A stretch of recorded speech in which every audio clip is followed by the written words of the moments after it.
नमस्कार दोस्तों, अधिक मास संकष्टी चतुर्थी व्रत 3 साल में एक बार आता है। प्रत्येक संकष्टी व्रत की एक विशिष्ट कथा होती है। विघ्नहर्ता कहे जाने वाले भगवान गणेश को ये व्रत समर्पित होता है। आगे हम इस वीडियो में आपको इस व्रत से जुड़ी कथा सुनाएंगे। ये कथा है सतयुग के समय की और इस महत्वपूर्ण व्रत की कथा महर्षि वेद व्यास द्वारा पांडव रानी द्रौपदी को सुनाई गई थी।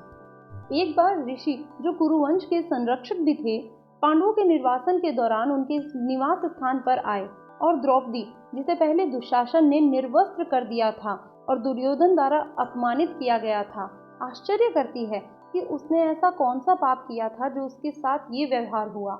और उसके प्रश्न का उत्तर देने के लिए महर्षि ने राजा चंद्रसेन और उनकी रानी रत्नावली की कहानी सुनाई। कहानी के अनुसार दुश्मनों द्वारा उनके राज्य को लूटने के बाद चंद्रसेन और रत्नावली को जंगल में शरण लेनी पड़ी। कभी विलासितापूर्ण जीवन जीने वाले शाही जोड़े को भोजन और आश्रय के लिए जंगलों में भटकना पड़ा।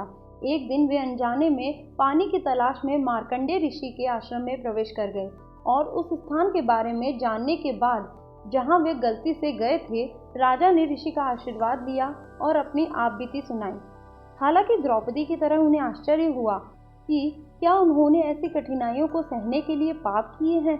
इसीलिए उसके प्रश्न का उत्तर खोजने में मदद करने के लिए मार्कंडेय ऋषि ने चंद्रसेन को उसके पिछले जन्म के कर्मों के बारे में याद दिलाया। अपने पिछले जन्म के दौरान चंद्रसेन शिकार करने के लिए एक जंगल में गया था। वहां उनकी नजर लाल वस्त्र पहने कुछ नाग कन्याओं पर पड़ी। जैसे ही उसकी नजर उन पर पड़ी, उसने जानना चाहा कि वे झील के किनारे क्या कर रहे हैं। तब नाग कन्याओं ने उन्हें बताया कि वे अधिक मास संकष्टी चतुर्थी व्रत कर रही हैं, जो उनकी सभी समस्याओं से छुटकारा पाने में मदद करता है। नाग कन्याओं से प्रेरित होकर राजा ने व्रत करने का निर्णय किया। हालांकि नाम प्रसिद्ध और शक्ति जीतने के बाद राजा अब भगवान के प्रति आभारी नहीं रहे। वह अहंकारी और अन्यायी हो गया था। इसके बाद उनकी असामयिक मृत्यु हो गई।